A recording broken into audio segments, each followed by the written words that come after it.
तो दोस्तों स्वागत है इस चैनल में। और ये जो प्लेलिस्ट होने वाली है, इस प्लेलिस्ट में हम लोग सीखने जाएंगे माइक्रोसॉफ्ट अज्योर फंडामेंटल्स, और जो कि AZ900 जिसका कि सर्टिफिकेशन कोड है। ये जो सर्टिफिकेशन है ये बहुत ही इजी सर्टिफिकेशन है, स्पेशली जो आपको अगर आप बिल्कुल ही बिगिनर हो और क्लाउड के बारे में कुछ भी नहीं जानते हो, तो उसके जो हिसाब से ये कोर्स है या ये जो सर्टिफिकेशन है ये बहुत ही बेटर सर्टिफिकेशन है। बिकॉज इससे जो आपकी बेसिक नॉलेज है क्लाउड को लेके वो बिल्डअप हो जाती है, और आपको जो हाई लेवल आइडिया है माइक्रोसॉफ्ट के जितने भी कंपोनेंट्स हैं या जो क्लाउड है या जो टर्मिनोलॉजीज हैं, उसका जो आपका एक हाई लेवल आपको आइडिया पता चल जाता है। उसके बाद जो है आप जो है अदर सर्टिफिकेशंस वगैरह कर सकते हैं। तो इसमें मैं ज़्यादा टाइम आपका वेस्ट नहीं करूँगा। अगर आपने, क्योंकि अगर आप इस प्लेलिस्ट में आए हो या आप ये वीडियो देख रहे हैं, तो इसका मतलब है कि आपने ऑलरेडी डिसाइड कर लिया है कि आपको जो है माइक्रोसॉफ्ट सर्टिफाइड एज्योर फंडामेंटल्स बनना है। अब ये किया था सर्टिफिकेशन, ये लगभग मैंने 3-4 महीने पहले किया था आज से। और ये करने के लिए जो मैंने स्टडी की थी वो लगभग 2 से 3 दिन मैंने स्टडी की थी। अगेन जो मेरा स्टडी का टाइम था वो कुछ ऐसा फिक्स पैटर्न नहीं था, लेकिन लगभग मैंने दोनों या तीनों दिन जो 2 से ढाई घंटे डेली स्टडी की होगी। लेकिन जो क्लाउड की नॉलेज है वो मुझे पहले से ही थी, इसलिए जो मेरे लिए क्लाउड के कुछ जो टर्मिनोलॉजीज़ है वो बहुत ही मैंने फास्ट पिकअप कर लिया। तो मेरा जो ऑब्जेक्टिव है यहाँ पे यही है कि जो आपको क्लाउड से रिलेटेड चीज़ें हैं वो मैं क्विकली बता पाऊँ, ताकि जो आप भी अपना जो ये कोर्स है, फंडामेंटल्स कोर्स है या सर्टिफिकेशन है, उसको जो क्विकली आप कर पाओ। अब जो है कुछ बेसिक बातें हम इसमें कर लेते हैं कि मैं जो है ये चैनल शुरू करने का मेरा पर्पस क्या था, या मैं कौन हूँ और मैं ये सब क्यों जो यहाँ पे ऑनलाइन क्यों पढ़ा रहा हूँ। तो सबसे पहले दोस्तों, मेरा नाम है विकास कुमार झा।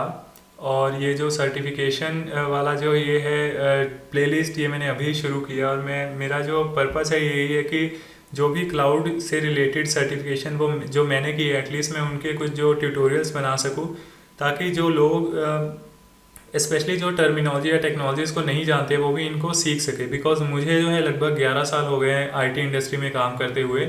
और आप लिंक्डइन पे जाके मेरा जो प्रोफाइल है वो देख सकते हैं। मैं ऑलमोस्ट लाइक 2010 से जो है आईटी इंडस्ट्री में काम कर रहा हूँ। डिफरेंट कस्टमर्स के लिए मैंने काम किया है, और इसलिए जो टेक्नोलॉजी को समझने का जो नज़रिया है या जो तरीका है मेरा, वो काफ़ी अगर आप बिगिनर है तो आपको थोड़ा बहुत टाइम लग सकता है, लेकिन मैं बहुत ही इजीली जो है चीज़ों को समझ जाता हूँ। और मैं कोशिश करता हूँ कि एक बार अगर मैं समझ गया तो मैं किसी और को उसको एक्सप्लेन कर सकूँ, ताकि एटलीस्ट उसके लिए जो है चीज़ें थोड़ी आसान हो जाए, उसको पूरा वो स्ट्रगल ना करना पड़े जो मेरे को करना पड़ा है सीखने के लिए।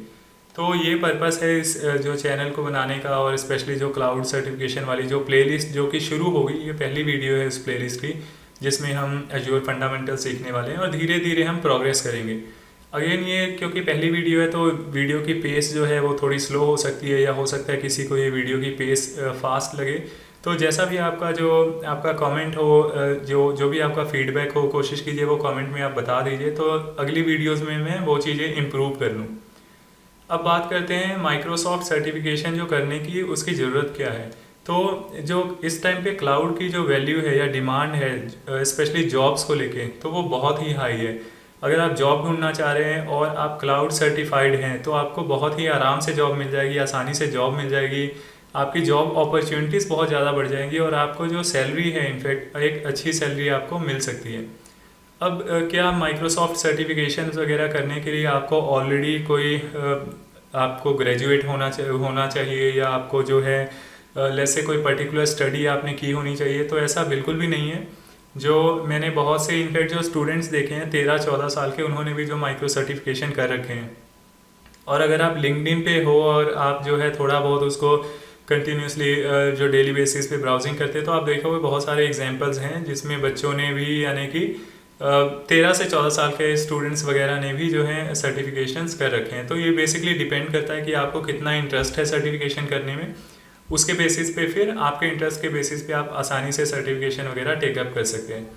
अब चलते हैं थोड़ा जो है सर्टिफिकेशन की तरफ और इसको समझने की कोशिश करते हैं। तो सबसे पहले तो हम मूव ऑन करते हैं, देखते हैं कि सर्टिफिकेशन को रजिस्टर कहाँ से करना है और कैसे करना है। तो दोस्तों सबसे पहले जो मैं रजिस्ट्रेशन का इसलिए बता रहा हूँ क्योंकि मैं चाहता हूँ कि अगर आप इस प्लेलिस्ट पे जुड़े हैं या इस प्लेलिस्ट को देख रहे हैं और सर्टिफिकेशन करने का अगर आपका पर्पस है, तो सबसे पहले आप कोशिश कीजिए कि आप जो ये लिंक है, इस लिंक पे जाइए और एग्ज़ाम के लिए रजिस्ट्रेशन कर लीजिए, बिकॉज एक बार आपने रजिस्ट्रेशन कर लिया तो आपकी डेडलाइन बन जाएगी कि हाँ इस डेट को मुझे जो है सर्टिफिकेशन करना है। उसके बाद फिर आप आराम से जो है 2 या 3 दिन में इसकी प्रिपरेशन करके आप जो है सर्टिफिकेशन दे सकते हैं, और उसके बाद आराम से जो आपका सर्टिफिकेशन क्लियर हो जाएगा।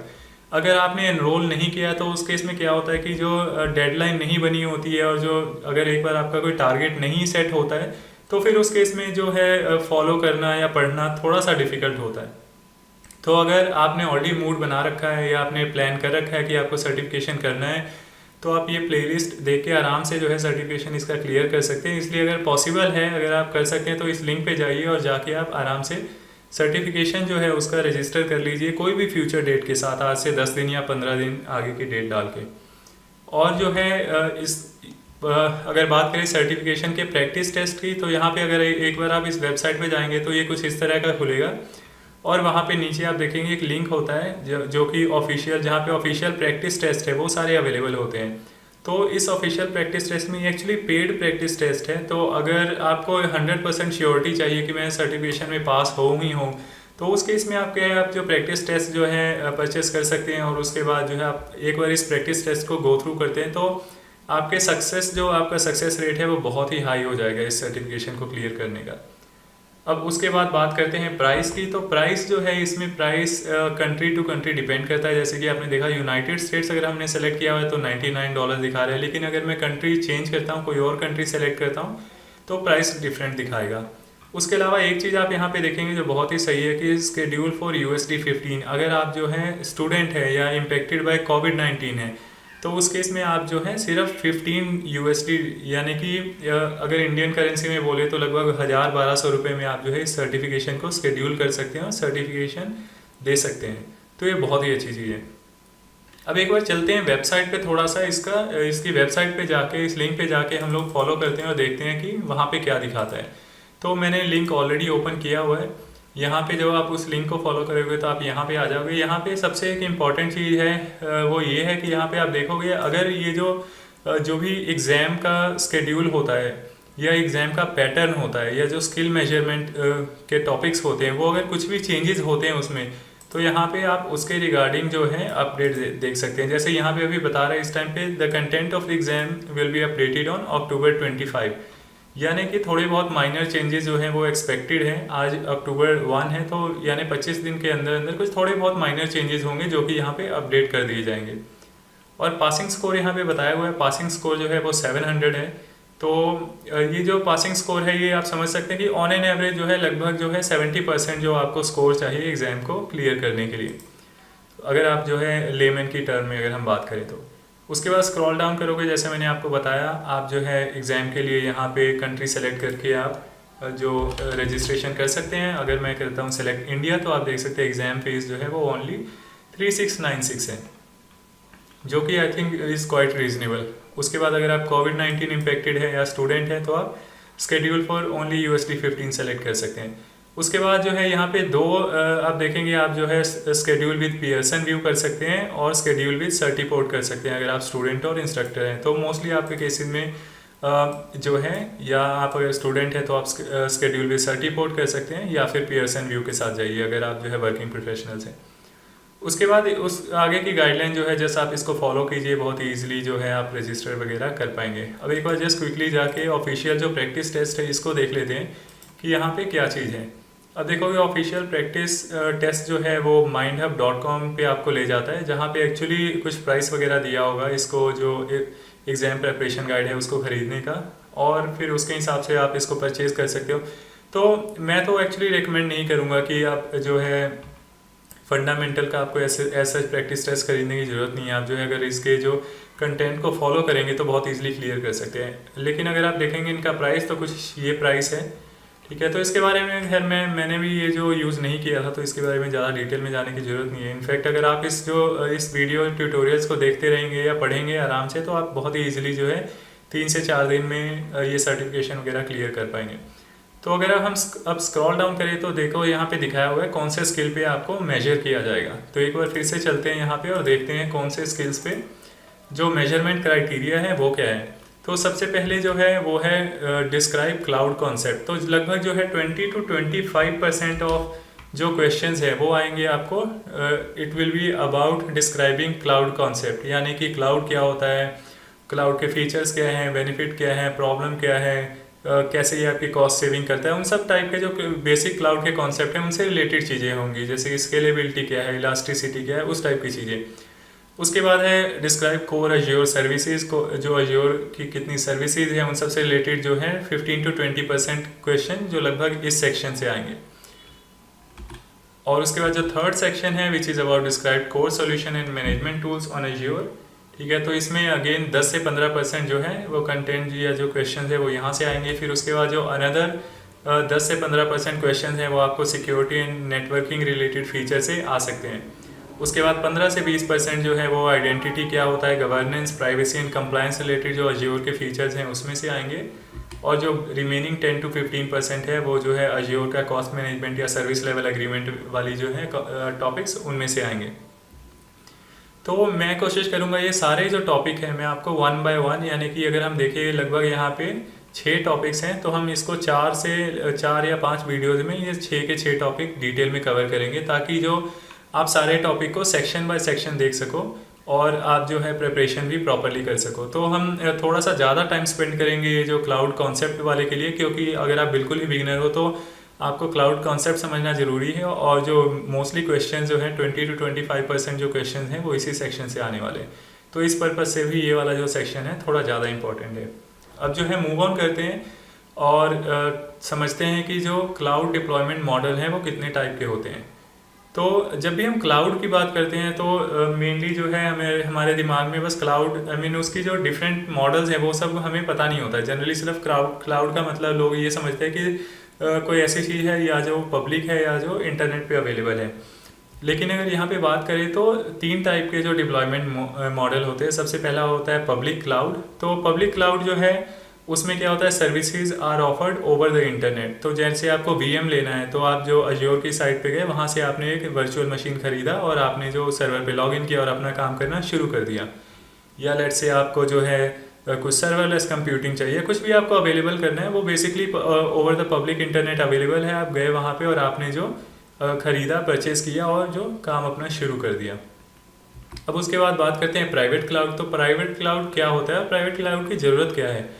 तो सबसे पहले बात करते हैं कि अब देखोगे पब्लिक क्लाउड में यानी कि बेसिकली जो सर्विसेज हैं those are available over the internet. तो ऐसा भी हो सकता है कि जैसे जो सर्विसेज है वो किसी एक पर्टिकुलर कंट्री में, फॉर एग्जांपल US में है और राइट नाउ जैसे हम लोग हैं इंडिया में।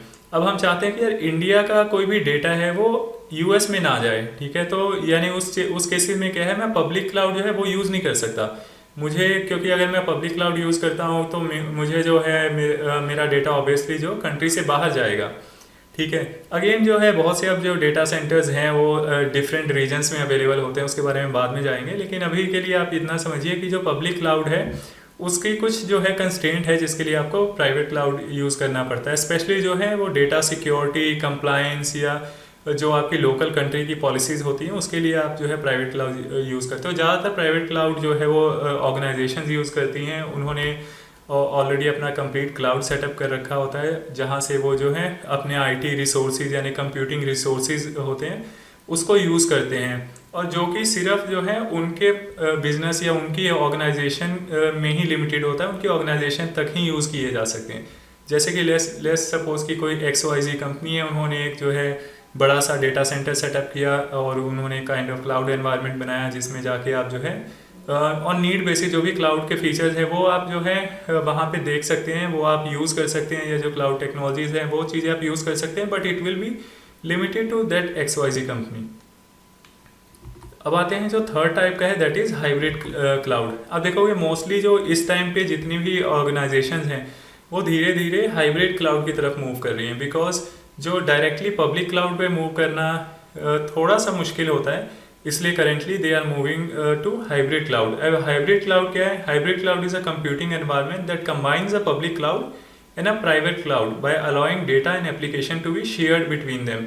यानी कि कुछ पार्ट जो है वो आपका जो है कुछ पार्ट या कुछ कंप्यूटिंग चीज़ें जो हैं, कंप्यूटिंग रिसोर्सेज जो है वो आपके पब्लिक क्लाउड पे चल रही है और कुछ जो है वो प्राइवेट क्लाउड पे चल रही है। जैसे कोई पर्टिकुलर टाइप का डेटा है वो बहुत सिक्योर है तो उससे रिलेटेड जो कंप्यूटिंग है या वो डेटा है वो आप रख रहे हो प्राइवेट क्लाउड पे, रिमेनिंग जो है जो कि which can be open to others, और जो इतना जो है जैसे कंप्लाइंट चीज़ें नहीं है या कॉन्फिडेंशियल नहीं है, दैट कैन बी यूज्ड और एक्सेस्ड ऑन पब्लिक क्लाउड। तो उस टाइप की जो अगर आपका स्ट्रक्चर है तो that will be called hybrid cloud. ये तीनों जो है बहुत इंपॉर्टेंट कॉन्सेप्ट है, इनको आप ध्यान में रख लीजिए। तीनों के अपने अपने बेनिफिट्स हैं और ड्रॉबैक्स भी हैं, तो ये जो है आपको इससे रिलेटेड जो है कुछ क्वेश्चन आ सकते हैं।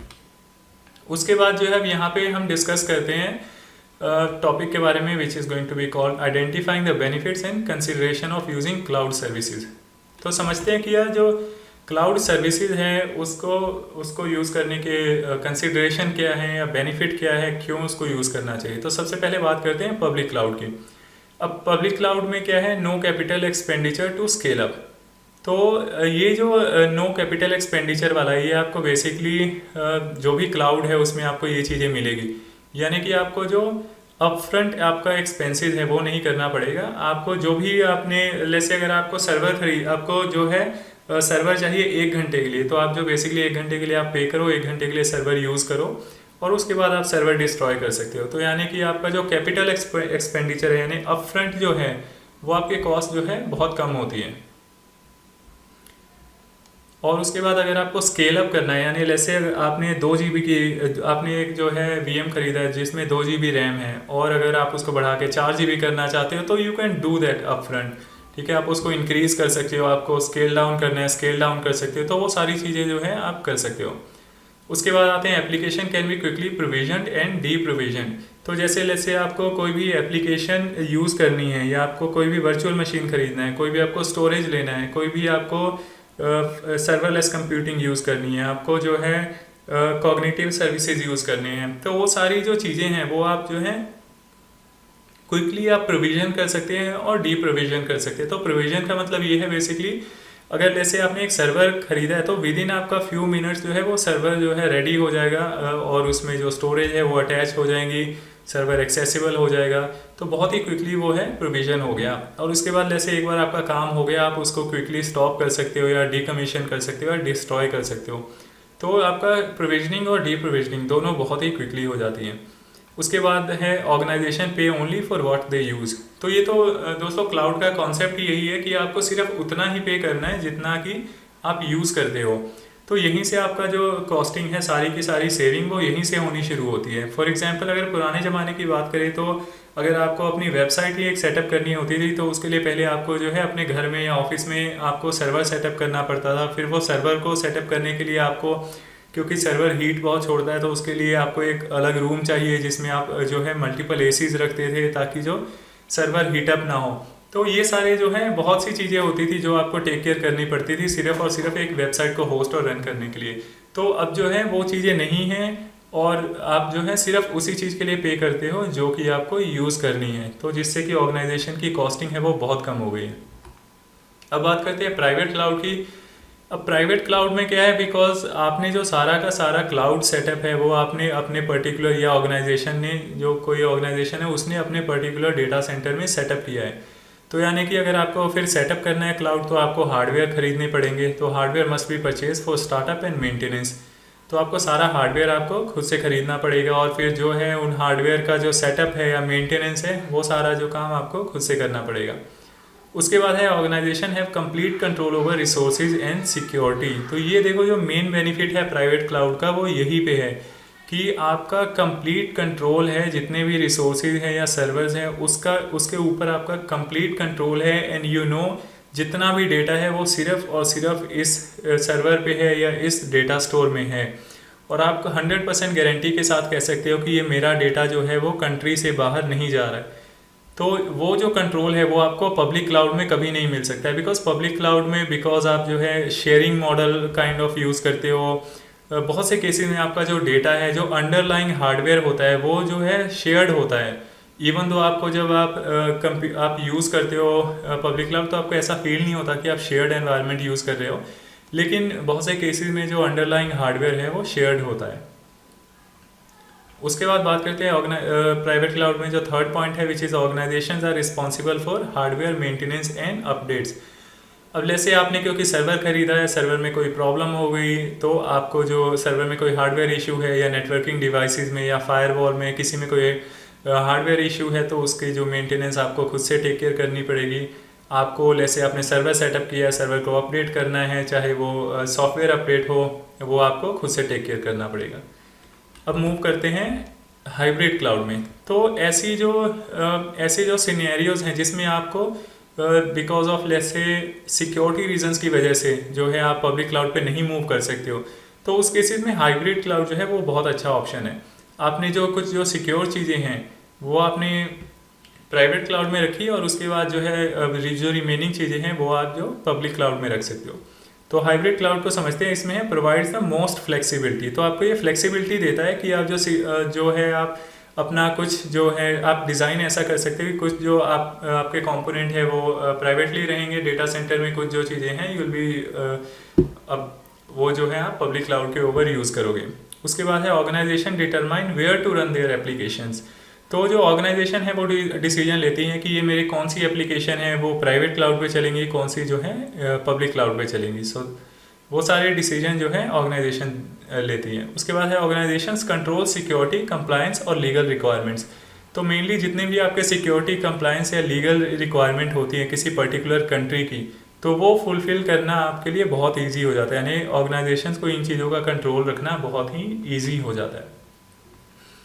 तो दोस्तों ये मोटा मोटा जो है डिफरेंट टाइप के जो मॉडल हैं क्लाउड के, उसका इंट्रोडक्शन था। अब हम मूव ऑन करते हैं नेक्स्ट टॉपिक के, which is identifying the benefits of cloud computing.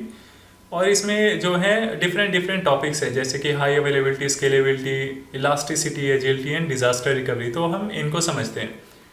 अब सबसे पहले बात करते हैं हाई अवेलेबिलिटी की। ठीक है, तो हाई अवेलेबिलिटी यानी कि क्लाउड का सबसे बड़ा फंडा यही है कि क्लाउड हाईली अवेलेबल होगा।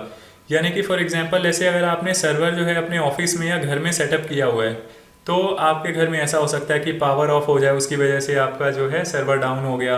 या डेटा सेंटर अगर है तो डेटा सेंटर में ऐसा हो सकता है कि डेटा सेंटर में हीटअप हो गया, डेटा सेंटर में आग लग गई, कोई आंधी तूफान आ गया, फ्लड आ गया, कुछ भी हो गया जिसकी वजह से डेटा सेंटर डिस्ट्रॉय हो गया। तो बेसिकली आपकी जो एप्लीकेशन है वो डाउन हो सकती है। तो आपकी एप्लीकेशन की जो हाई अवेलेबिलिटी है, यानी कि टू इंश्योर कि आपकी एप्लीकेशन हमेशा चल रही है 24/7, उसकी गारंटी लेना।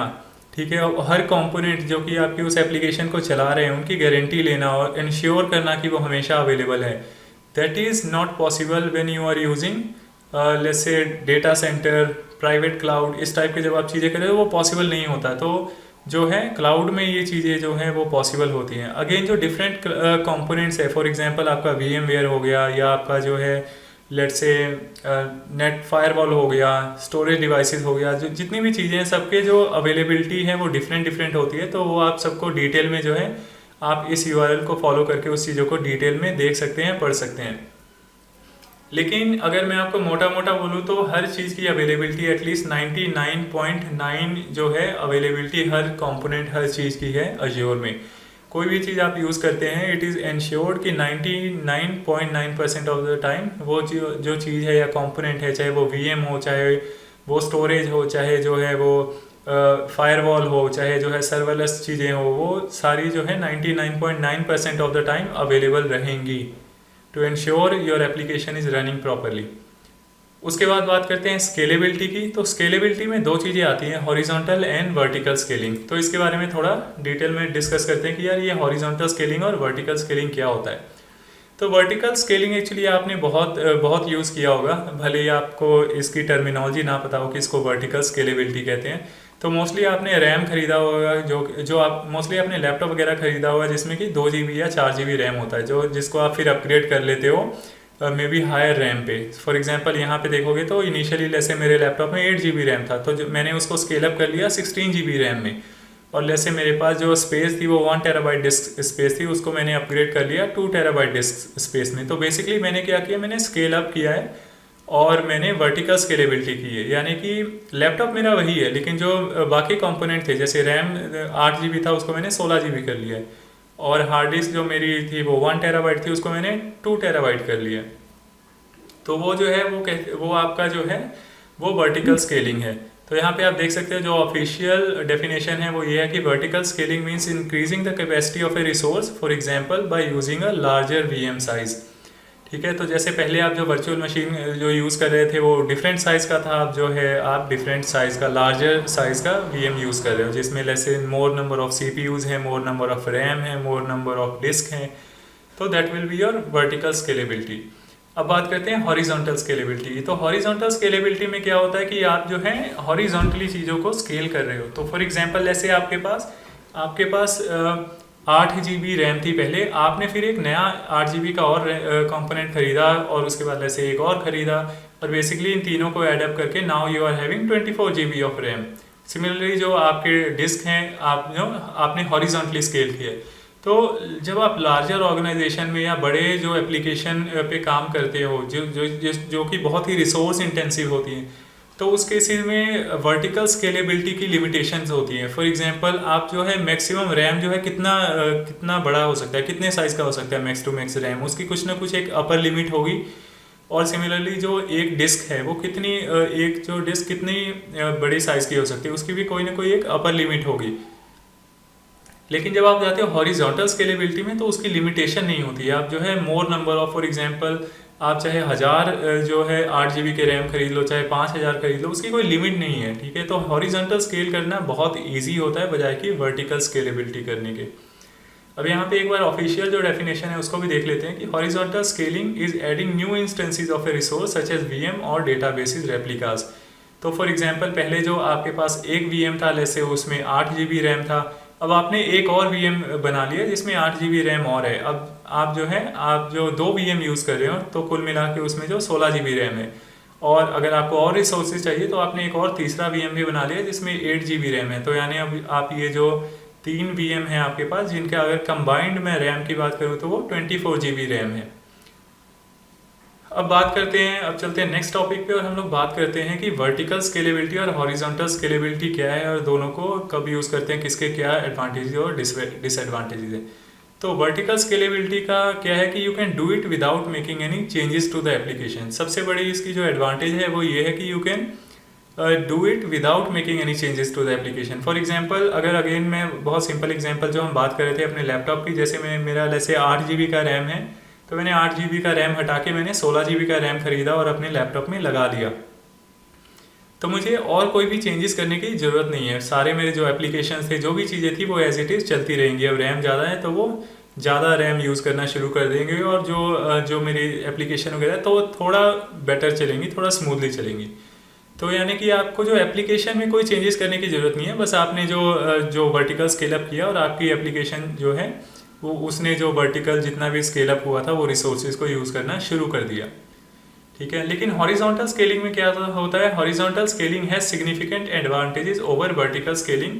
सबसे पहले अब इसमें देखते हैं true cloud scale. Application can be design to run on hundreds और even thousands of nodes, reaching scales that are not possible on a single node.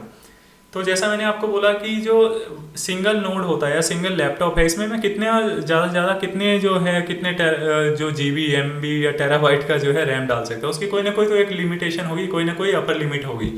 लेकिन अगर आप हॉरिजॉन्टली स्केल करते हो तो उसकी कोई अपर लिमिट नहीं है। आप जितने मर्जी चाहो ज़्यादा से ज़्यादा नोड ऐड करते रह सकते हो, नोड का जो काउंट है वो थाउजेंड्स में हो सकता है। तो आप जितना चाहो उतना जो है हॉरिजॉन्टल स्केलेबिलिटी अचीव कर सकते हो। तो आपका जो ट्रू जो क्लाउड की पावर है वो आपको हॉरिजॉन्टल स्केलिंग में ही मिलती है। उसके बाद बात करते हैं हॉरिजॉन्टल स्केल इज इलास्टिक, यानी you can add more instances if load increases और remove them during the quieter periods. तो ये देखो, ये बहुत ही अच्छी चीज़ है। फॉर एग्जांपल लेट्स से कई बार ऐसे होता है कि एग्जांपल ले लेते हैं, लेट्स से फ्लिपकार्ट या अमेजोन की वेबसाइट होती है, उस पर जब कोई एक पीक टाइम होता है, लेट्स से रेडमी सेल होती है या कोई भी जियोमी सेल या कोई भी सेल होता है, उस टाइम पे लोड बहुत आता है उस एप्लीकेशन पे, और वो पर्टिकुलर जो सेल होती है वो 5 या 10 मिनट की होती है। तो उस टाइम पे 10 मिनट सेल जो है बहुत ज़्यादा आता है, और क्योंकि उस 10 मिनट में जो ट्रैफिक बहुत ज़्यादा आता है उसका मतलब है कि आपको ज़्यादा रिसोर्सेज चाहिए, जैसे कि CPU मेमोरी आपको ज़्यादा लगेंगे आपकी एप्लीकेशन को स्मूथली चलाने के लिए। तो उस 10 मिनट के लिए जो है आप ज़्यादा रिसोर्सेज जो कंज्यूम कर सकते हो, यानी हॉरिजॉन्टल स्केलिंग आप सिर्फ 10 मिनट के लिए कर सकते हो, और उसके बाद जैसे ही आपकी वेबसाइट पे जो ट्रैफिक कम होगा आप जो स्केल डाउन कर सकते हो वापस अपने कंपोनेंट्स को, तो उसका बेनिफिट ये होगा कि आपको जो एडिशनल कॉस्ट थी वो सिर्फ उस 10 मिनट के लिए देनी पड़ेगी और उसके बाद जो है आपको एडिशनल कॉस्ट देने की जरूरत नहीं पड़ेगी। वेयर एज वर्टिकल स्केलेबिलिटी में क्या है, जैसे अगर मैंने एक VM बनाया था, उसमें जो 16 GB रैम था, मैंने जो VM स्केल अप कर दिया उसमें 32 GB रैम है। अब मेरी एप्लीकेशन तो वो एक सिंगल VM पे चल रही है, अगर मेरे को उसको रैम को कम या ज़्यादा करना है तो वो चीज़ है कि फ्लेक्सिबिलिटी जो है वर्टिकल स्केलेबिलिटी में नहीं होती है। अब आते हैं थर्ड पॉइंट पे, जो कि है scaling out can be triggered automatically either on a scheduler और in a response to a change in load. तो इसमें क्या है कि आप स्केलिंग आउट जो है वो ट्रिगर लगा सकते हो। फॉर एग्जांपल आप ये बोल सकते हो कि अगर मेरी एप्लीकेशन पे 1000 से ज़्यादा लोगों ने लॉगिन कर रखा है तो उस केस में क्या हो, एक और नया VM जो है ऑटोमेटिकली क्रिएट हो जाए और मेरा लोड जो है आधा लोड उधर मूव हो जाए। तो उस टाइप की जो स्केलिंग आउट है वो जो है आप कर सकते हो बेस्ड ऑन सम कंडीशन और बेस्ड ऑन सम ट्रिगर। उसके बाद है scaling out may be cheaper than scaling up. ठीक है, बहुत से सिनेरियोज में क्या होता है स्केलिंग अप जो है वो बहुत स्केलिंग अप वर्टिकली की अगर बात करें वो बहुत एक्सपेंसिव होता है। एक चीज़ गाइस, स्केलिंग आउट और स्केलिंग अप, ठीक है, तो स्केलिंग अप क्या होता है वर्टिकल स्केलेबिलिटी, स्केलिंग आउट क्या होता है हॉरिजॉन्टल स्केलेबिलिटी। तो अगर कहीं आप देखते हो वर्टिकल स्केलेबिलिटी या स्केलिंग अप तो उसका सेम ही मतलब है, और कहीं आप देखते हो हॉरिजॉन्टल स्केलेबिलिटी या स्केलिंग आउट तो उसका भी मतलब सेम ही है। तो यहाँ क्या बोल रहा है, scaling out will be cheaper in some scenarios than scaling up, running several small VMs can cost less than a single large VM। ठीक है, तो जनरली प्राइसिंग जो मॉडल में होता है वो भी यही होता है कि जो आपका मल्टीपल जो स्मॉलर VM है उसका जो प्राइस होगा वो कम होगा बजाय कि एक सिंगल लार्ज VM का। तो उस पॉइंट ऑफ व्यू से भी हॉरिजॉन्टल स्केलेबिलिटी है वो बेटर है। नेक्स्ट पॉइंट है horizontal scaling can also improve resiliency by adding redundancy if an instance goes down the application keeps running. अब इसमें देखो दोस्तों, ये रिजिलियंसी का मतलब ये है कि बेसिकली आपकी एप्लीकेशन एक पर्टिकुलर किसी VM पे रिलाई नहीं करती। अब फॉर एग्जांपल इस केस में जैसे मेरे को 32 GB का एक सिंगल VM है जिसमें 32 GB रैम है और लेट्स से 32 CPU कोर है और जो आपकी एप्लीकेशन चल रही है, लेकिन आपकी बेसिकली एप्लीकेशन है वो सिर्फ और सिर्फ वो सिंगल VM पे ही डिपेंड करती है। वेयर एज अगर मैं उसी को डिस्ट्रीब्यूट कर दूं, जैसे मेरे पास 4 VMware हैं जिसपे 8-8 GB रैम है, ठीक है, चारों को मिला के अभी भी मेरा जो टोटल रैम है वो 32 GB ही आ रहा है। लेकिन अगर मेरा एक VMware डिस्ट्रॉय होता है या एक VMware पे कोई प्रॉब्लम आती है तो भी मेरी एप्लीकेशन जो है रिमेनिंग 3 पे चलती रहेगी, रिमेनिंग 3 VMs पे चलती रहेगी। तो दैट विल इंश्योर कि आपकी एप्लीकेशन अगर एक VM में प्रॉब्लम आती है तो आपकी एप्लीकेशन डाउन नहीं होगी, जो कि वर्टिकल स्केलेबिलिटी में जो कि होती है आपकी एप्लीकेशन डाउन। अब मूव ऑन करते हैं, चलते हैं नेक्स्ट टॉपिक पे विच इज स्केलेबिलिटी। यहाँ पे जो की नोट्स है स्केलेबिलिटी में उसकी बात कर लेते हैं।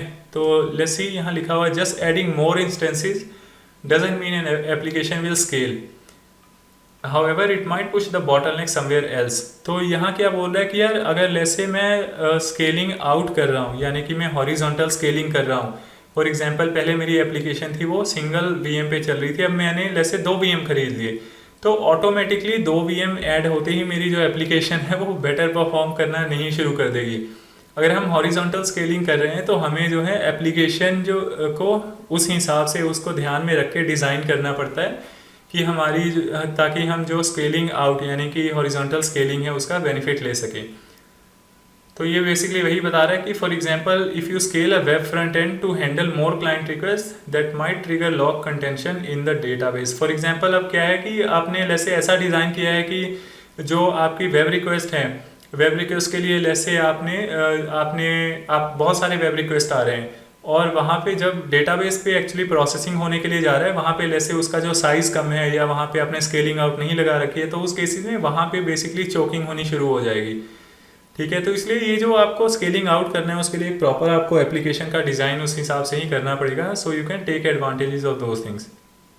अब आते हैं in the cloud the ability to take advantage of scalability depends on your infrastructure and services. Some platform such as Kubernetes were built with scaling in mind.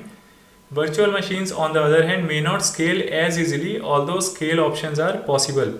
ठीक है, तो अगर आपको स्केलिंग आपको पता है कि यार मेरी रिक्वायरमेंट ऐसी है कि मुझे डिपेंडिंग ऑन द लोड या depending on the time scale out करना पड़ सकता है, तो उस केसेस में जो है आपको जो है जैसे आप Kubernetes यूज़ कर सकते हो या आप ऐसी चीज़ें यूज़ कर सकते हैं, ऐसे कंपोनेंट यूज़ कर सकते हो जो कि इजीली स्केल आउट हो सकती हैं और जिसको स्केलिंग के पर्सपेक्टिव से या स्केलिंग को दिमाग में रख के ही या ध्यान में रख के ही डिज़ाइन की गई हैं।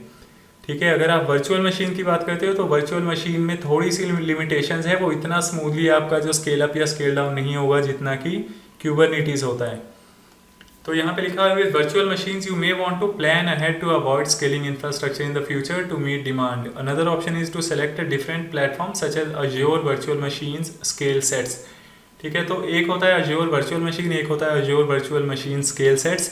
इसके बारे में हम डिटेल में बात करेंगे जब हम लोग एक्चुअली में कुछ प्रैक्टिकल इसका कर रहे होंगे, लेकिन आपको यहाँ पे बस याद ये रखना है कि स्केलेबिलिटी ऑटोमेटिकली डजंट मीन कि यार आपने जो है 4 VM लगाया और आपकी एप्लीकेशन की सडनली स्पीड बढ़ गई।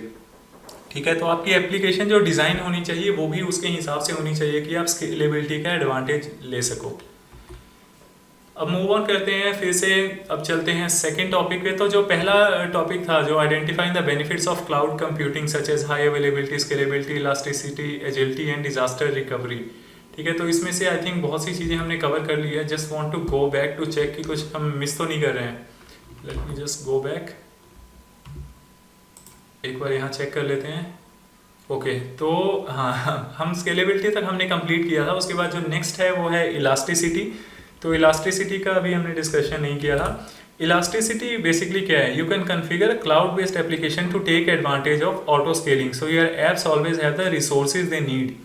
सो फॉर एग्जांपल, जैसा कि हमने डिस्कस किया कि अगर जैसे आप जब मिडनाइट सेल करती है कोई अमेजोन या जैसे फ्लिपकार्ट, ठीक है, या जैसे आपने दोपहर में 2 बजे कोई ऑफर निकाला है अपनी वेबसाइट पे, उस टाइम पे आपको पता है कि ज़्यादा लोग मेरी वेबसाइट पे आएंगे तो आपको ज़्यादा रिसोर्सेज, ज़्यादा कंप्यूटिंग पावर की ज़रूरत पड़ेगी।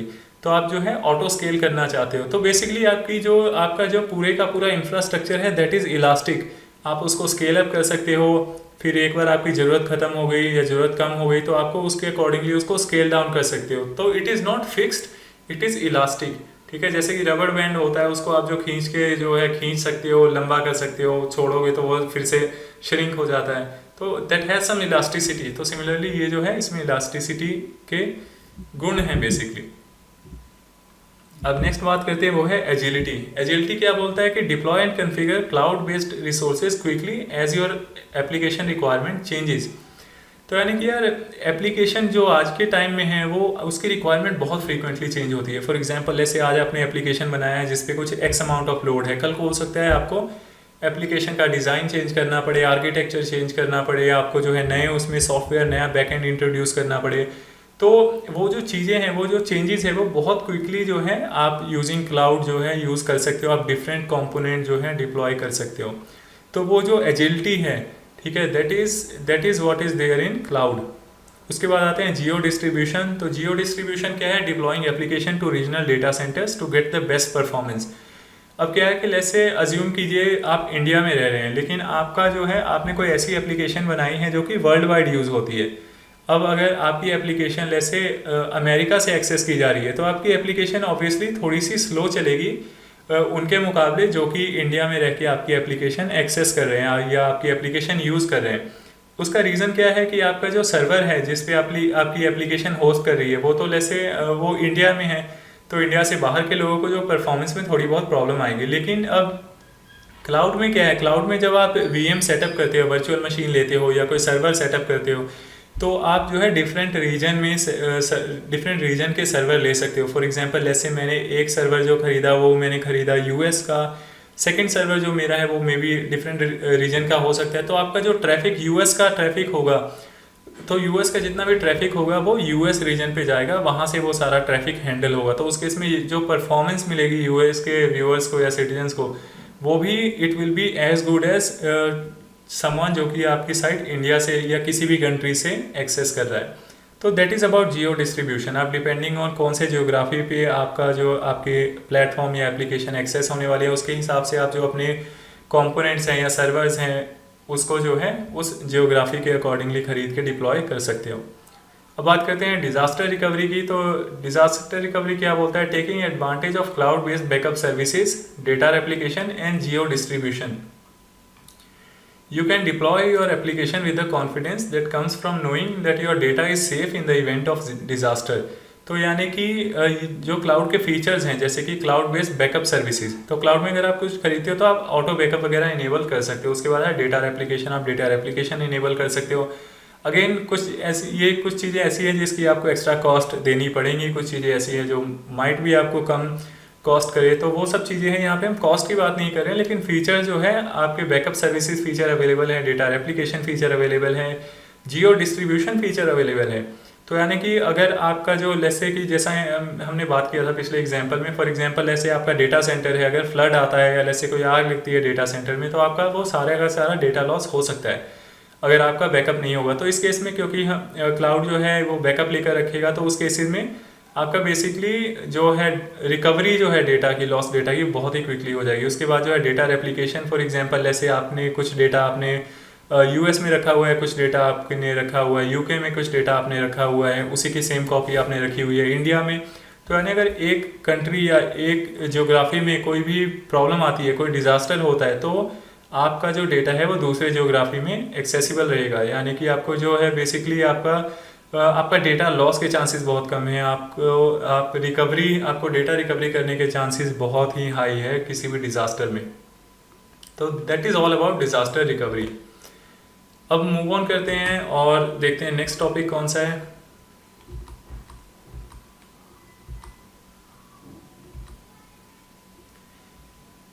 ठीक है, तो next topic is all about identifying the difference between capital expenditure and operational expenditure.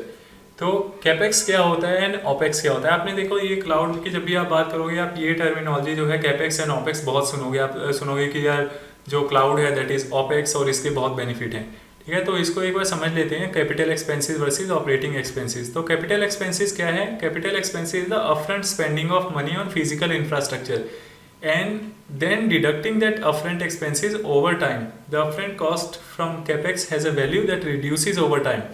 तो बेसिकली अगर मोटा मोटा आपको लेमन लैंग्वेज में ये बताऊं कि यार अगर आपको जैसे एक सर्वर चाहिए जिस पे आप अगले 5 साल के लिए जो है एप्लीकेशन डिप्लॉय करना चाहते हो, तो आपको जितनी भी रिक्वायरमेंट है 5 साल की, तो वो सारा का सारा बेसिकली आपको वो अपफ्रंट जो कॉस्ट देनी पड़ेगी, अपफ्रंट आपको वो चीज़ें खरीदनी पड़ेंगी टू सेटअप एवरीथिंग। ठीक है, अब ऑपरेशनल एक्सपेंडिचर क्या बोलते हैं? स्पेंडिंग मनी ऑन सर्विसेज और products now and being build for them now. तो बेसिकली आप उसी सर्विसेज या आप उसी चीज़ों को खरीदते हो जिसकी आपको अभी ज़रूरत है, आप उसी का पैसा देते हो और उसको यूज़ करते हो। वेयर एज फॉर एग्जाम्पल ऐसे आपकी एक एप्लीकेशन है जिसमें आपको पता है कि फर्स्ट ईयर में मेरा जो है उस पर जो लोड रहेगा वो सिर्फ 1 मिलियन यूज़र्स आने वाले हैं, नेक्स्ट ईयर जो है 10 मिलियन यूज़र्स आएंगे, थर्ड ईयर में भी 30 मिलियन आएंगे।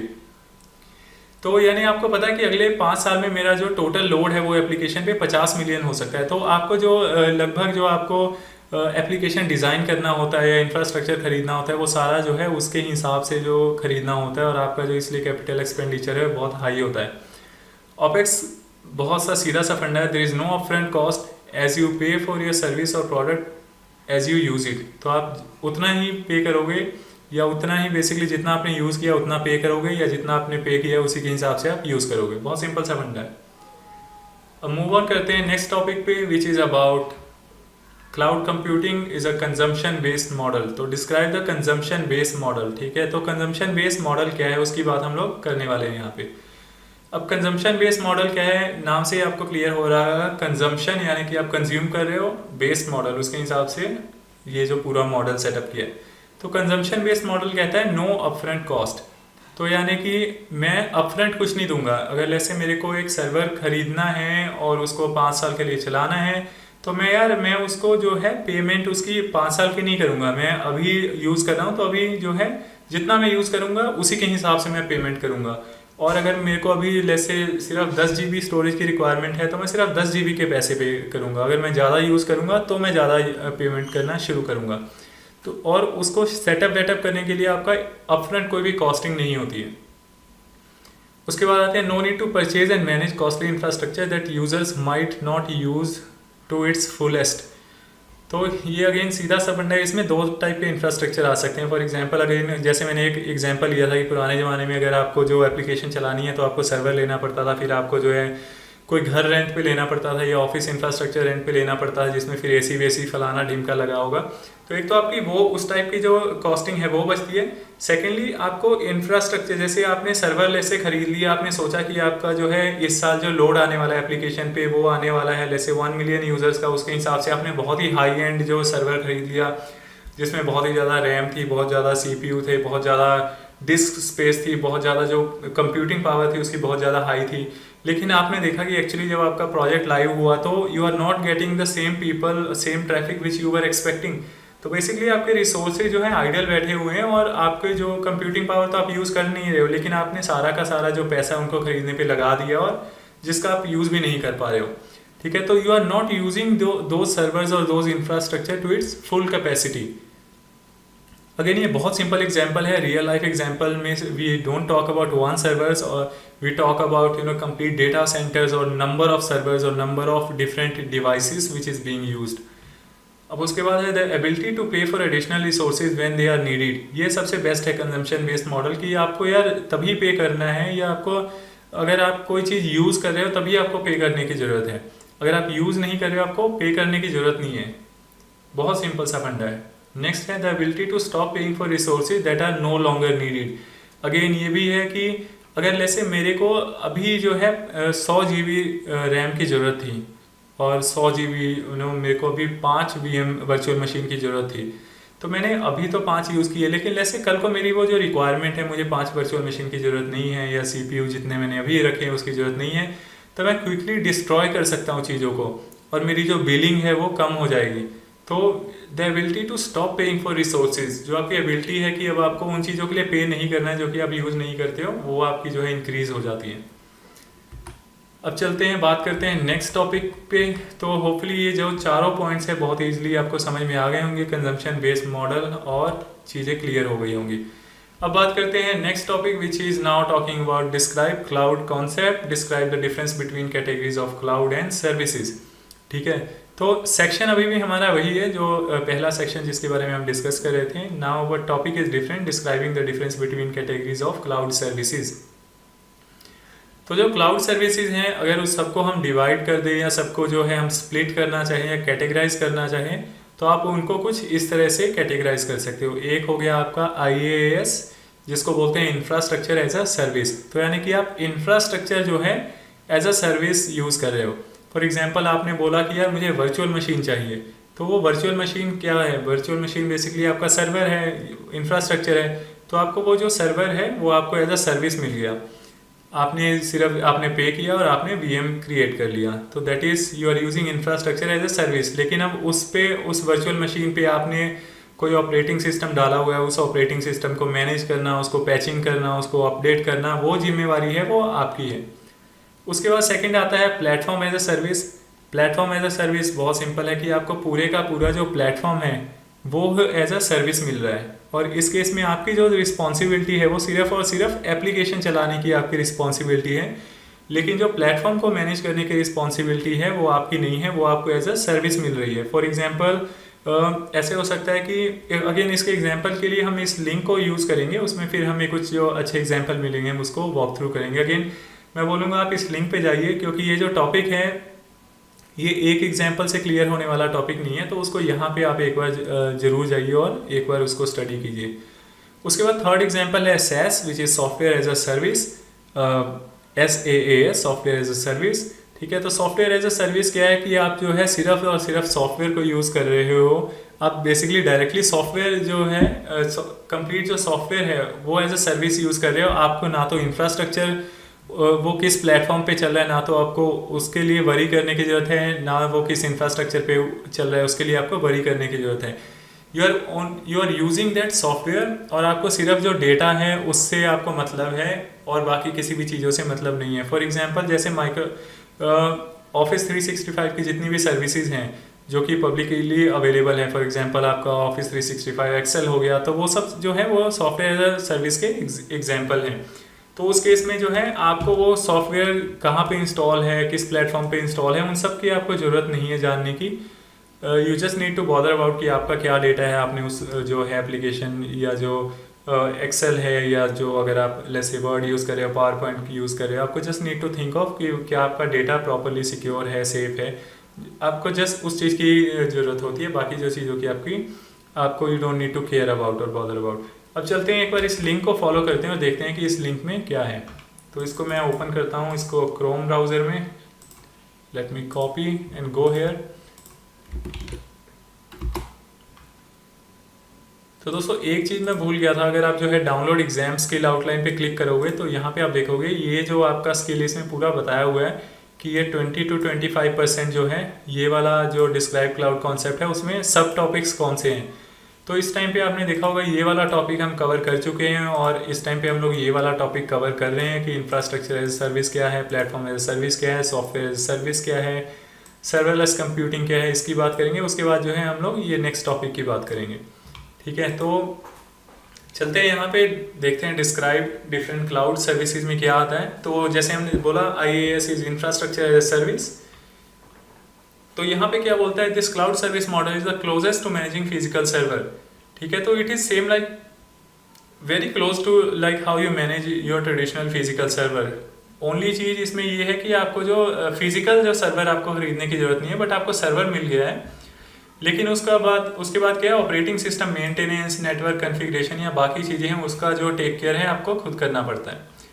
प्लेटफॉर्म एज अ सर्विस में क्या है, cloud service model is a managed hosting environment. The cloud provider manages the virtual machine and networking resources and the cloud tenant deploys their application into the managed hosting environment।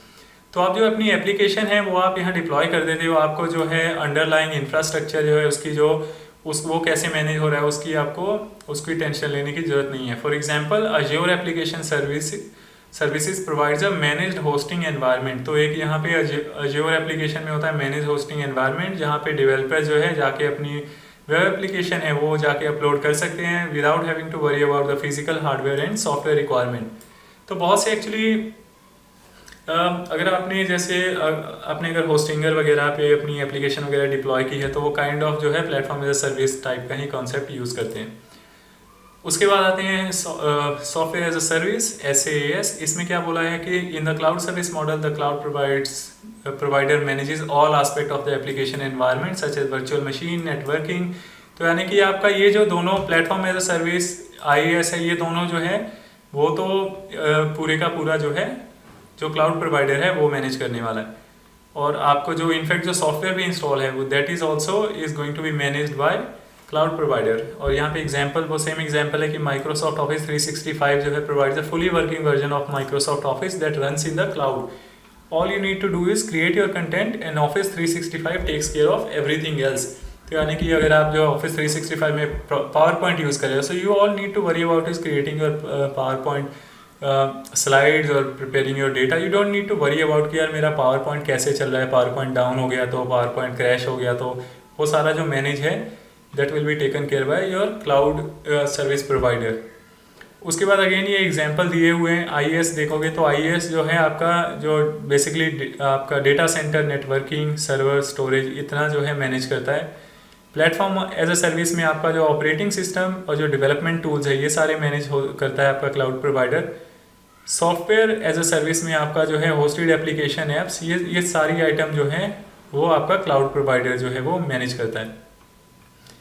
Again जो ये तीनों जो आपका जो तीनों service models हैं IaaS, PaaS, SaaS, इनके अपने अपने एडवांटेजेस एंड डिसएडवांटेजेस हैं। एक बार क्विकली इनको भी वॉक थ्रू करते हैं।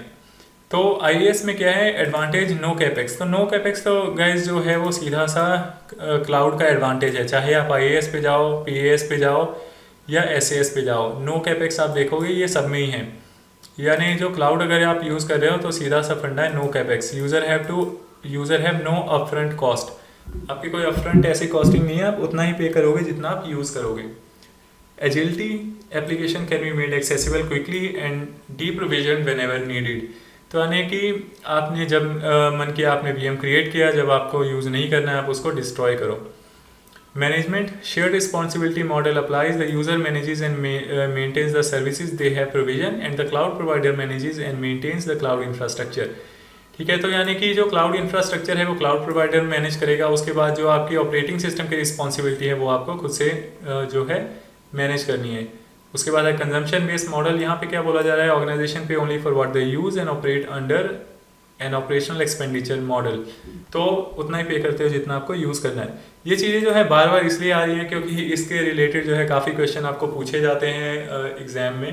तो ये आपका जो सर्टिफिकेट असेसमेंट है, तो ये जो टॉपिक्स हैं इंपॉर्टेंट है। आप कोशिश कीजिए एक बार इसको इस लिंक पे जाके इसको पढ़िए और इसको अच्छे से इसको समझने की कोशिश कीजिए और इसको डाइजेस्ट कीजिए कि ये क्या बोल रहे हैं।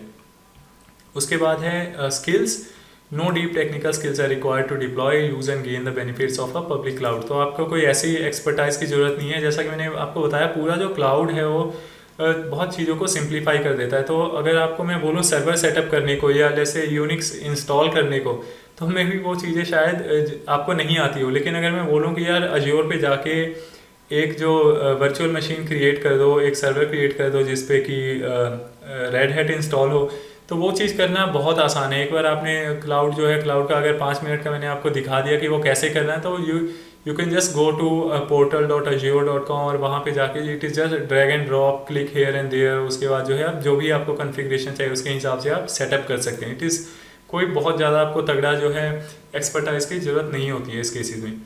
उसके बाद है cloud benefits. Organization can use the skills and expertise of the cloud provider to ensure workloads are made secure and highly available. ठीक है, तो यहाँ पे क्या है, अगेन अगर आपके पास जो है क्लाउड बेनिफिट्स में आपको ऑर्गेनाइजेशन, आप basically as a organization you can take advantage of cloud provider, उनकी एक्सपर्टाइज है वो आपको मिलेंगी।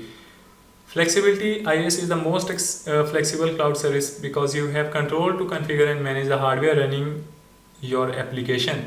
ठीक है, तो यहाँ पे आपको फ्लेक्सिबिलिटी, आप बेसिकली देखो जितना ज़्यादा आप लोअर लेवल पे जा रहे हो, यानी कि आप अगर IaaS यूज़ कर रहे हो तो आपके जो कंट्रोल है ज़्यादा है, PaaS यूज़ कर रहे हो तो कंट्रोल थोड़ा कम हो जाएगा, SaaS यूज़ कर रहे हो कंट्रोल और भी कम हो जाएगा।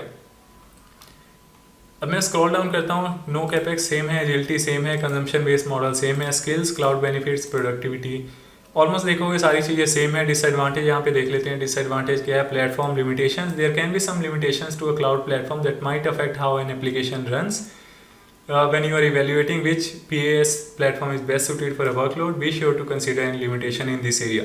तो जितने भी प्लेटफॉर्म एज अ सर्विस जो हैं, platform as a service services हैं, उसकी जो है कुछ लिमिटेशन हो सकती है। तो depending on what you want to use, you need to make sure कि वो लिमिटेशन जो है आपने अच्छे से देख ली हैं and you are not going to face any problem with those limitations. बात करते हैं SaaS की, तो अगेन इसमें भी जो सारी चीज़ें सेम हैं। फ्लेक्सिबिलिटी यहाँ पे थोड़ी सी ज़्यादा है because user can access the same application data from anywhere, और आपको जो मैनेज वगैरह करने की, जो कम से कम चीज़ें मैनेज करने की ज़रूरत पड़ती हैं। डीप टेक्निकल स्किल्स की जरूरत नहीं है to deploy, use and gain the benefits of SaaS। Disadvantage यहाँ के है software limitation. There can be some limitation to a software application that might affect how users work because you are using as is software, you don't have direct control of features. For example, ऐसे कोई software है, अगर उसको आप जो है अपने server पे इंस्टॉल करते हो तो आप उसके बहुत से पैरामीटर चेंज कर सकते हो, उसको आप कॉन्फ़िगर कर सकते हो उस हिसाब से जो कि आपकी रिक्वायरमेंट है। जो कि इस केस में करना है, SaaS के केस में करना थोड़ा सा डिफ़िकल्ट हो सकता है। कुछ सिनेरियो में ऐसा भी हो सकता है कि पॉसिबल नहीं है। यहाँ पे देखते हैं क्लाउड सर्विस मॉडल कंपैरिजन। तो यहाँ पे एक बहुत ही अच्छा कंपैरिजन दिया हुआ है। इसमें बताया हुआ है कि सॉफ्टवेयर एज अ सर्विस में आप क्या मैनेज करते हो। तो आप देखते हो यू मैनेज, यानी कि डेटा एंड एक्सेस। जब आप software as a service use करते हो तो आप सिर्फ डेटा एंड एक्सेस मैनेज करते हो, बाकी सारा कुछ application, run time, operating system, कौन से सर्वर पे चलेगा, कौन से वर्चुअल मशीन पे चलेगा, क्या कंप्यूटिंग यूज़ करेगा, क्या नेटवर्किंग, क्या स्टोरेज यूज़ करेगा, वो सारा का सारा जो मैनेजमेंट है आपका क्लाउड प्रोवाइडर मैनेज करता है। अगर आप यूज़ करते हो प्लेटफॉर्म एज अ सर्विस, तो जैसे जैसे बेसिकली हम जो है ऑन प्रीमाइस से इंफ्रास्ट्रक्चर से प्लेटफॉर्म से SaaS की तरफ मूव करते जाते हैं, हमारी रिस्पॉन्सिबिलिटी कम होती जाती है, क्लाउड प्रोवाइडर की रिस्पॉन्सिबिलिटी बढ़ती जाती है। तो बहुत सिंपल सा डायग्राम है। I think there is not much to explain here, you can just go through this, but इसको एक अच्छे से आप याद कर लीजिए। कुछ क्वेश्चन है वो इसमें से आ सकते हैं कि जैसे कि SaaS के सर्विस में हु मैनेजेस वर्चुअल मशीन, तो उस केस में आपको बताना पड़ेगा कि virtual machine is managed by cloud provider. अब बात करते हैं व्हाट इज सर्वरलेस कंप्यूटिंग। तो सर्वरलेस कंप्यूटिंग जो है that enables developer to build application faster by eliminating the need for them to manage infrastructure. अब सर्वरलेस कंप्यूटिंग क्या बोलता है, वो बोलता है कि यार देखो आपको पाइथन प्रोग्राम चलाना है तो ठीक है, आपने जो है सर्वरलेस कंप्यूटिंग यूज़ करके अपना पाइथन प्रोग्राम जो है स्केड्यूल कर दिया और आपने बोला कि ये पाइथन प्रोग्राम है एवरी आवर चले। तो उस केस में आपका जो एवरी आवर, जब भी वो trigger point every hour trigger point आपका जब basically that is called a trigger point, तो वो ट्रिगर पॉइंट मैच करेगा तो उस केस में ऑटोमेटिकली जो सर्वर प्रोविजन होगा आपका जो पाइथन कोड चलेगा और फिर जो सर्वर डिस्ट्रॉय हो जाएगा।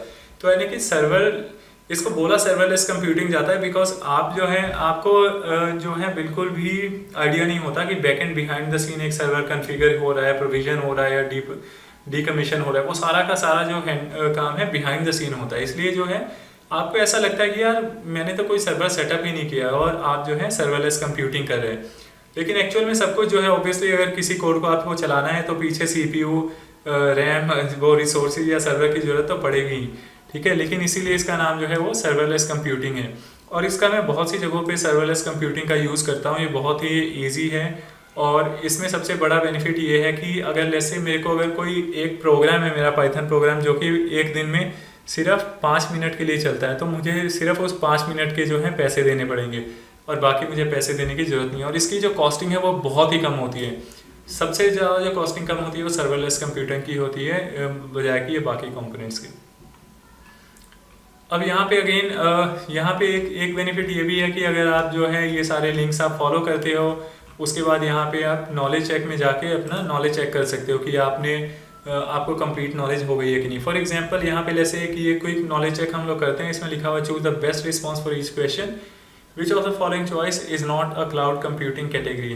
तो कौन सी जो है क्लाउड कंप्यूटिंग कैटेगरी नहीं है। तो जैसा कि मैंने आपको बताया था कि हमने IAS के बारे में जाना, हमने PAS के बारे में जाना, हमने SAS के बारे में जाना, but we didn't study about NAAS because ऐसी कोई जो है कंप्यूटिंग कैटेगरी नहीं होती है, ठीक है। तो इसको मैंने सेलेक्ट कर लिया। उसके बाद जो नेक्स्ट क्वेश्चन है which of the following statement is true, कौन सा स्टेटमेंट ट्रू है।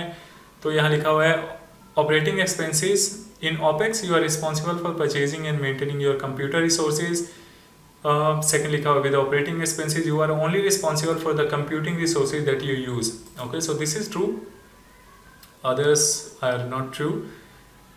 थर्ड है which of the following option is not type of cloud computing. तो कौन सा जो इनमें से क्लाउड कंप्यूटिंग नहीं है। तो हमने पढ़ा पब्लिक क्लाउड, हमने पढ़ा प्राइवेट क्लाउड, हमने पढ़ा hybrid cloud, but we don't know anything about distributed cloud because this is not a cloud computing model.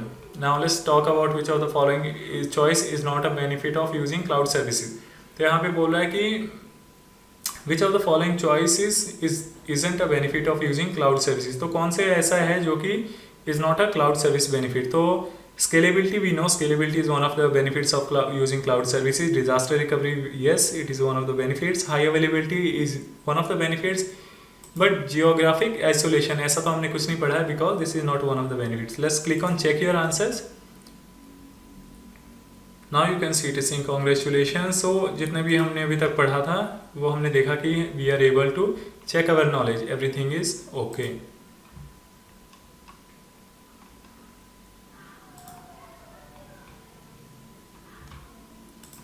तो गाइस दैट्स इट, इतना ही था। अगर हम सेक्शन 1 की बात करें तो हमने जो है सेक्शन 1 को अच्छे तरीके से कवर कर लिया है। मैं एक बार फिर से चलता हूँ यहाँ पे जिसमें कि पूरा स्किल मेजरमेंट क्राइटेरिया है। तो हमने ये जो डिस्क्राइब क्लाउड कॉन्सेप्ट था जिसमें हमें सीखना था कि identify the benefits and consideration of using cloud services. उसके बाद था difference between categories of cloud services और जो है difference between types of cloud computing. तो ये तीनों जो टॉपिक्स हैं या सब टॉपिक्स हैं वो हमने कवर कर लिए हैं, यानी कि हमारी जो प्रिपरेशन है लगभग 20 से 25% की हमारी प्रिपरेशन हो चुकी है। अब जो रिमेनिंग है वो जो है हम नेक्स्ट लेसन में कवर करेंगे। तो होपफुली आपको जो ये लेसन पसंद आया होगा और इससे रिलेटेड कोई भी क्वेश्चन है तो वो प्लीज़ मेरे को कमेंट सेक्शन में बता देना। कुछ भी आप चाहते हो कि नेक्स्ट वीडियोज़ में कोई इम्प्रूवमेंट हो, कोई भी इम्प्रूवमेंट आप चाहते हो या कोई भी टॉपिक चाहते हो कवर हो, वो बता देना। और गाइज AZ 900 को करने के लिए आपको जो हैंड्स ऑन की ज़्यादा ज़रूरत नहीं है, फिर भी हम कोशिश करेंगे कि थोड़ा बहुत जो अज्योर का हैंड्स ऑन करें ताकि जो आप रिलेट कर पाओ, जो भी हम पढ़ रहे हैं उससे आप जो है एक्चुअल चीज़ों को रिलेट कर पाओ। तो that's it guys, make sure कि आप चैनल को लाइक सब्सक्राइब कर रहे हो और कोशिश कीजिए शेयर भी कर रहे हो बिकॉज जो टेक्निकल चैनल है that is only going to grow based on word of mouth. जितना आप स्प्रेड करोगे उतना ये ग्रो होगा। So thank you so much guys, see you again in the next lesson.